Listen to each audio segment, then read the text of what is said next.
ইংল্যান্ডের হ্যারি ব্রুকের মতো প্লেয়ারদের 2 বছরের জন্য সাসপেন্ড না, আজীবনের জন্য সাসপেন্ড করে দেওয়া উচিত বন্ধুরা। না মানে এরা ক্রিকেটের সৌন্দর্য, এরা আইপিএলের সৌন্দর্যকে নষ্ট করে, বিপদের মুখে ফেলে দিয়ে ফ্র্যাঞ্চাইজিকে একেবারে হুট করে চলে যায়। না মানে তুমি যখন খেলবে না, তুমি যখন ন্যাশনাল টিমের কথা ভাবছো ইংল্যান্ডের হয়ে খেলবে, নাম দেওয়ার কি দরকার ছিল? এবারের মেগা অকশনে তোমাকে 6,25,00,000 টাকার একটা হিউজ অ্যামাউন্ট দিয়ে দিল্লি ক্যাপিটাল তোমাকে কিনেছে। আইপিএলের প্রত্যেকটা দল প্র্যাকটিসে লেগে গেছে, 1 সপ্তাহ বাকি, প্লেয়াররা টিমরা কম্বিনেশন সেট করছে, আর তুমি হুট করে নামটা ফিরিয়ে নিলে। ভালো হলো তো 2 বছরের সাসপেন্ড। বন্ধুরা, আইপিএল ইতিহাসের প্রথম প্লেয়ার হিসেবে আইপিএল থেকে 2 বছরের জন্য সাসপেন্ড হতে যাচ্ছে নতুন নিয়মে, বিসিসিআই আইপিএল গভর্নিং কাউন্সিলের নতুন নিয়মে।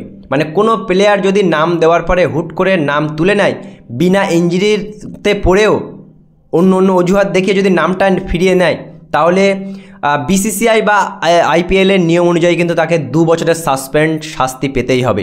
আর হ্যারি ব্রুক আইপিএল ইতিহাসের প্রথম প্লেয়ার হিসেবে বন্ধুরা এই শাস্তিটা পেতে চলেছে, কি পেয়েই গেছে বন্ধুরা।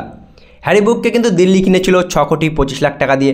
একটা ভালো প্লেয়ার, আমরা দেখেছিলাম যে কত ইন্টারন্যাশনাল লেভেলে কত ভালো খেলোয়াড়, একটা হিউজ অ্যামাউন্ট দিয়ে দিল্লি তাকে কিনেছিল। কিন্তু তুমি ফ্র্যাঞ্চাইজিকে বিপদের মুখে ফেলে দিয়ে তুমি হুট করে নামটা ফিরিয়ে নেবে, এটা তো ভাই চলে না। সুতরাং যাও, 2 বছরের জন্য সাসপেন্ড।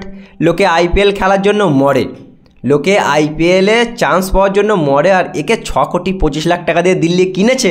তারপরেও বন্ধুরা এদের একটু চুলকানি থামে না। ভালো হয়েছে 2 বছর না, 5 বছর সাসপেন্ড হলে ভালো হতো।